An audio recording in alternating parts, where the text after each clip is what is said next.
India என்பது அனைவருக்கும் என்பதை தொடர்ந்து நிலைநாட்ட வேண்டுமென அமைச்சர் மதிவேந்தன் தெரிவித்துள்ளார்.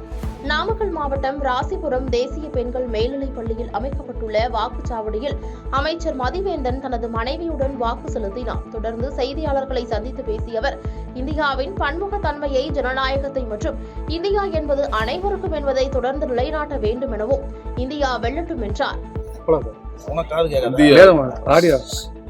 இந்திய குடிமகனின் முக்கியமான கடமையான ஜனநாயக கடமையை இன்று நான் ஆற்றினேன்.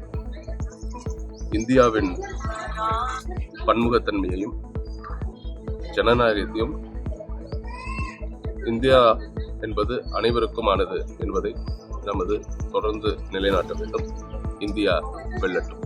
பாதகம் செய்பவரை கண்டால் நாம் பயங்கொள்ளலாகாது பாப்பா, மோதி மிதித்து விடு பாப்பா, அவர் முகத்தில் உமிழ்ந்து விடு பாப்பா.